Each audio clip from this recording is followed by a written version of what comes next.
Good morning. As you can see, it's a very rainy, overcast day today. I'm in central Illinois.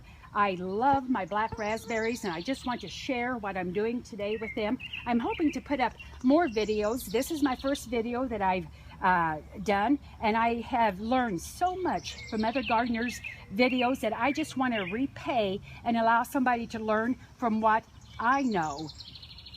Today's June 18 of 2015. It has rained here for about the last 2 weeks every day.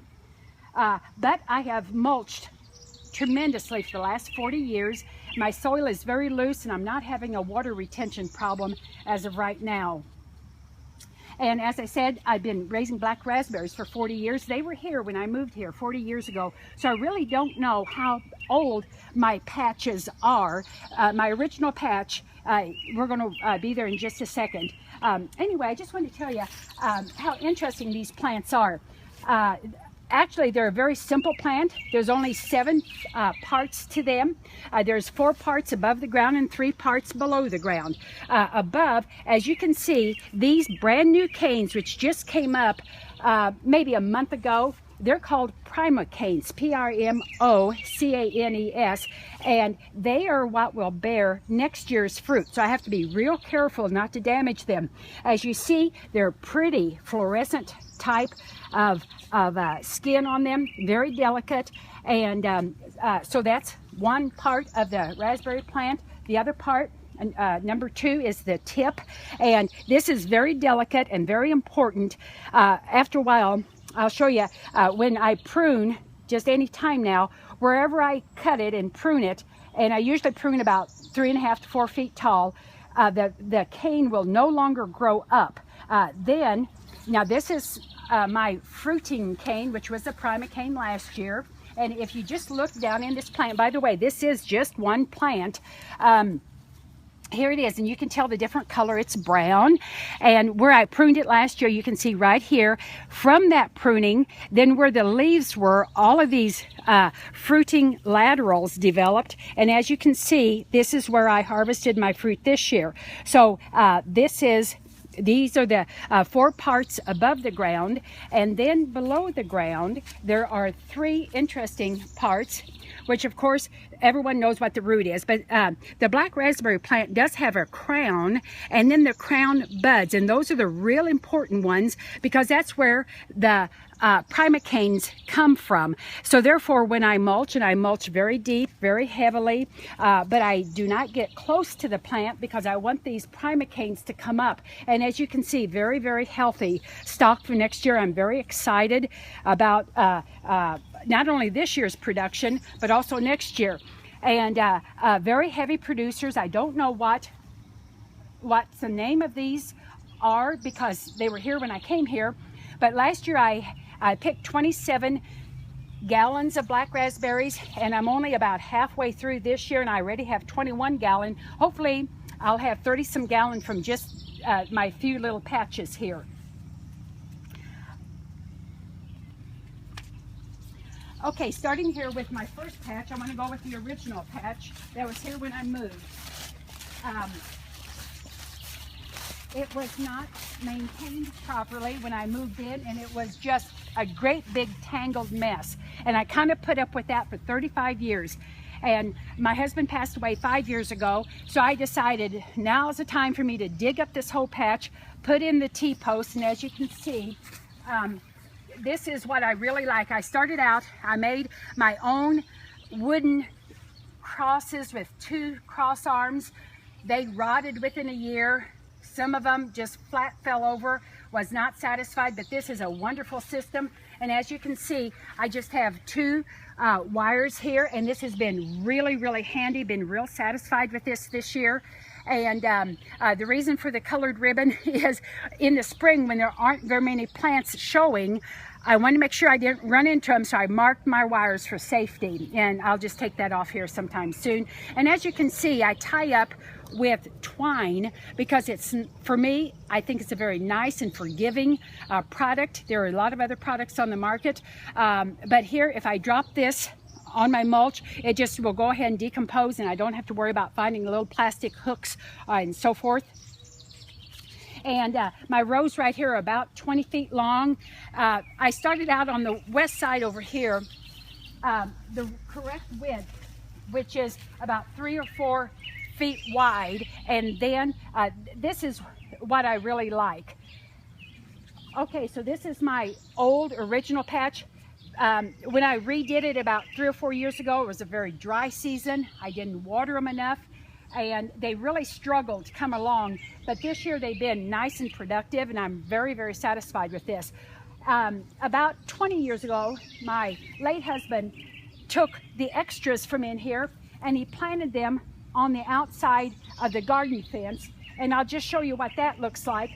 Because I'm real pleased with this. This is what I call my second patch, and it's on the outside of my garden fence, which is a real handy place to have these plants. And as you can see, it makes it for fairly easy picking. And I tied these up to the fence itself earlier in the spring. And next spring, I'd like to show you how I do that. This is my third patch. This is a former chicken pen, and as you can see, this is just one plant here. Now remember, I have harvested from this every day for 10 days, and I have already taken out 21 gallons off my plants.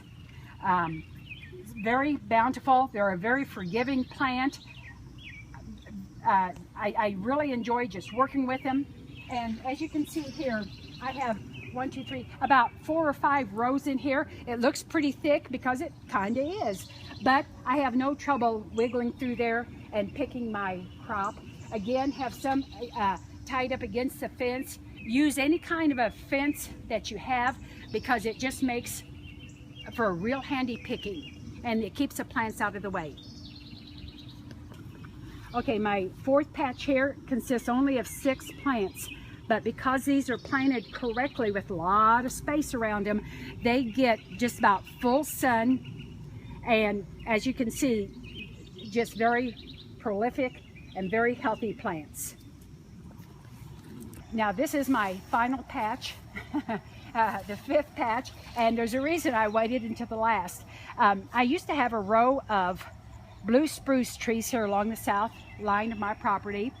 And the birds would, of course, roost in the trees, and the birds planted this. That's the reason I call it my helter-skelter plot. And as you can see, the primocanes are very tall, and they will become taller than that. And my project for this late winter, early spring is I'm finally going to dig this up, and I'm going to put it into either 5 or 6 rows running from east to west, and then it's going to be organized for next year's picking. Yesterday I did a little bit of pruning. I have done some early pruning. I usually try not to prune this early in the season, but they were out here in my neighbor's driveway. I don't want them to touch anybody's vehicle. So what I do when I prune, first of all, let me explain to you my wonderful pruning shears. The Felco number 2, it's Swiss made, and every part is replaceable, and it's just as handy as a pocket on a shirt. And then I wear a tool belt that I have with me all the time, so I can keep all of my necessary tools, and as you see, always twine and other things for tying things up and so forth. So going on with my pruning, I like to carry a tall kitchen trash can because it goes through the rows with me, and it holds a tremendous amount. So remember what I said earlier about these tips, that once they're cut, they don't grow any taller. And what I'm going to do is pick out one of these really tall ones here. And as you can see, it's about, imagine 10 feet tall. So I'm just going to prune it right here, and then all the prunings always have to be removed from the patch and burned. Do not allow any of this to stay in the patch, and that's for disease prevention. Pruning, I bought these gloves, and they're Handmaster, bought them off the internet, a little bit pricey, but are they wonderful? They're very flexible, good protection all the way up just about to the elbow, Love this purchase. And then the last tool that you need for this operation is a fancy milk jug. And I just made an S loop of wire, hook it around my loop of my pants, and this way both of my hands are free for picking. This brings us to the end of the first video. I'm planning on putting up more when I actually do the pruning later on in the season, so just be ready and watch for that.